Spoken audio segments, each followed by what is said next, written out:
যে সিপিএম জমানায় মার্কিন তথ্য কেন্দ্রে ভয়ঙ্কর জঙ্গি হামলা হয়ে গিয়েছিল।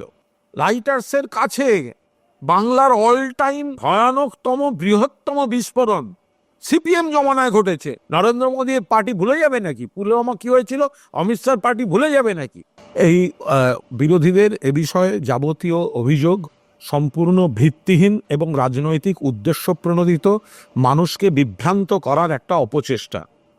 এই জঙ্গি বা এই ধরনের যে কথাবার্তাগুলো বলা হয়, এগুলো যারা আজ এই অভিযোগগুলো করছেন তারা ভুলে যাচ্ছেন যে সিপিএম জমানায় মার্কিন তথ্য কেন্দ্রে ভয়ঙ্কর জঙ্গি হামলা হয়ে গিয়েছিল, রক্তারক্তি কাণ্ড, পরের পর প্রাণহানি।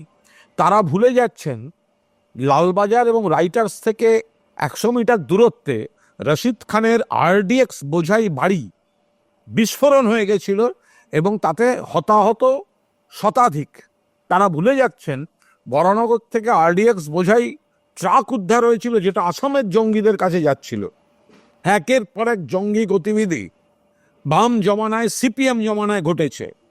এখনো অন্য রাজ্যে জঙ্গি গতিবিধি বা ইত্যাদি ঘটছে। ফলে বাংলার দিকে আঙুল তোলা, এরা মিথ্যা বলছেন, এরা ভুলিয়ে দিচ্ছেন, ভুলে গেছেন। আপনারা গণমাধ্যম, আপনারা বিরোধীরা যা বলছে সেটাই। এর বেলা আপনাদের আর্কাইভের ছবি বেরোয় না, এর বেলা আপনাদের লাইব্রেরি কাজ করে না। বিরোধীরা কেউ বলল যে এখন জঙ্গি ধরা পড়ছে, আরে এখন তো পুলিশ যৌথ উদ্যোগ বা কলকাতা পুলিশ বা রাজ্যের পুলিশ তারা গিয়ে ধরছে। মার্কিন তথ্য কেন্দ্রের সামনে তো সকালবেলা এসে রক্তারক্তি কাণ্ড, গুলিবর্ষণ, হামলা হয়ে গেছিলে। তখন কোথায় ছিলেন? যখন আরডিএক্স ব্লাস্ট হয়ে গেল বউবাজারে, তখন কোথায় ছিলেন? যখন বরানগর থেকে ধরবার, এরকম অনেক ঘটনা রয়েছে।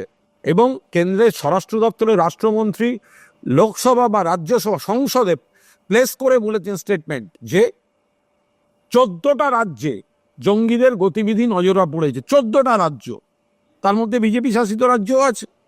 এবার বাংলার সমস্যা হচ্ছে, বাংলা, পশ্চিমবঙ্গ বাংলাদেশের লাগোয়া, বর্ডারটা অমিত শাহের বিএসএফ দেখে।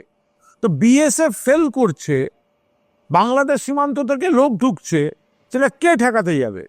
আগের দিন যে ধরা পড়লো সেটা হচ্ছে দিল্লি থেকে পাসপোর্ট করে এসে হাজির হয়েছে। তো ফলে বাংলার দিকে আঙুল তুলে যারা বলছে সিপিএম, বিজেপি, তো তারা এটা খেয়াল রাখুক সিপিএম জমানায় এখানে কি কি কাণ্ড ঘটে গেছে। মার্কিন তথ্য কেন্দ্রে হামলা অতীতে কখনো ঘটেনি, সিপিএম ঘটিয়েছে।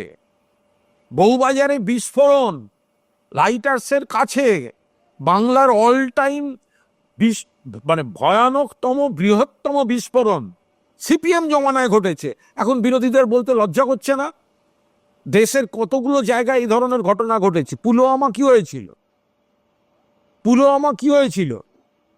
নরেন্দ্র মোদী পার্টি ভুলে যাবে নাকি? পুলওয়ামা কি হয়েছিল? অমিত শাহর পার্টি ভুলে যাবে নাকি? ফলে বাংলাকে টার্গেট করে মিথ্যা কথা বলা হচ্ছে।